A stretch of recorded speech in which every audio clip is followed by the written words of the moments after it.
Rigging is one of the trickiest jobs to explain to your grandmother. Grandmother or not, listen up. In this production diary, we'll explain how our Steamroller rigging team is creating a proprietary rigging pipeline for Spice Frontier and our many other IPs in development. So the rigging department kind of sits between the creation of a character model and the animation of that character. When the modeling department sculpts a beautiful character, it doesn't have any way of moving, and the rigging department is sort of the puppeteer that ties the strings up to that thing, puts a skeleton in it, and makes it so that the animation team can animate it. Steamroller does a lot of different types of work for a lot of different clients, and when I joined, a lot of that work was sort of being done in isolation. Each project has its own requirements. If a project even had a rigging team, they would sort of solve their own problems and do what they needed to do for that particular client. Here at Steamroller Animation, we're continuing to expand beyond service work into developing our own IP. This allows our rigging team to experiment and further develop innovative tools to make our pipelines out of this world. The rigging tool set that we're using internally is called Puppeteer, and it's something that I've been developing over many years before coming to Steamroller. And in addition to its goals of sort of serving the animation team, it also is built with workflow in mind for the rigging team. The Puppeteer tool is an umbrella of tools with many different things for us riggers to use to make our jobs and lives a little easier and a little faster. Coming from a traditional background of rigging in which you have the joint set up, you do the constraints to the controls and set everything up more manually, and then to go in and do your skin weighting as you usually do. To go from a mindset of that's the usual, that's the norm, to this new mindset of using the Puppeteer tool, which puts you into this new place of learning the matrix system, which is a completely different way of thinking about numbers, the math behind the magic, and allows for a different type of creativity. One thing that the Puppeteer system has helped overcome in terms of problems within traditional rigging to working off of this new system is speed and efficiency. It makes it so that the frame rate is better for the rig while the animator is working. It's calculating more in real time now that they have access to a faster rig. Another project, if we get a note from animation on proportions or just a pivot position that we have to move, that happens all the time. With this tool, since it's set up with offset parent matrix, it's quick, you know, we move our pivots, it's already connected, we reset our skins with a quick click, and we just concentrate again on shape and deformation. So a task that should take a day before, it takes minutes. Not only does the rigging team save time and energy, but the animation team is also seeing major benefits, and that's by design. So I've been an animator and a rigger over the course of my career, and I've built and I've animated a lot of different puppets, and that experience has informed my philosophies that I bring to designing a rigging workflow and designing specific puppets. Building a good puppet is a bit of a balance because you have different requirements from different departments, and those requirements don't always play nicely together. So some of the differences between working on client rigs and versus our own is being able to work directly with the rigging team on level of detail and complexity. So a lot of times as you're building on a client rig, you'll request fixes and the rigs get progressively more complex as you continue working on a project. And something that we were thinking of from the ground floor as we were developing the rigs before even jumping into full animation was trying to achieve more quality of deformation with less and only adding that complexity where we absolutely needed it.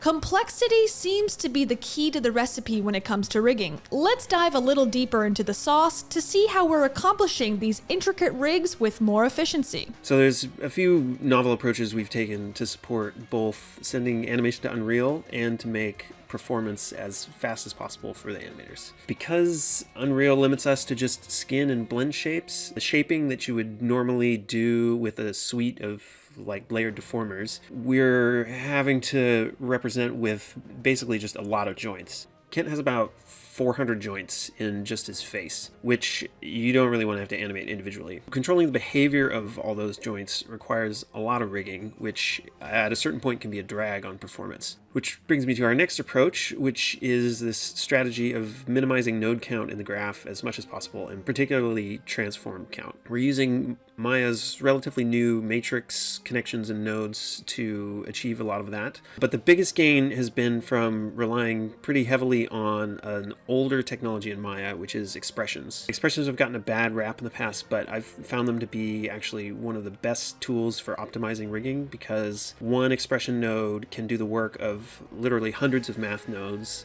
and on top of that I find it makes prototyping and debugging easier as well. Even after that, we still have this relatively dense skeleton, which leads us to our last big trick. Turns out that you don't actually need a skeleton to drive a skin cluster in Maya. So our puppets don't have skeletons. We're basically composing the world matrices in the rigging for each influence and plugging that directly into the skin cluster. And then we just have a tool for building out a skeleton dynamically at export time, or when we need one for painting skin weights and that sort of thing. So all these things together have allowed us to create these feature quality animation puppets that are fast and efficient for our animation team to use, and can also be sent to Unreal for rendering. Earlier this year, we saw how Spice Frontier's animation and layout team were challenged with adapting their workflows to the real-time advantages of Unreal Engine. The rigging team has also found this to be a hard nut to crack. So on Spice Frontier, we're primarily rigging and animating in Maya, but we did challenge ourselves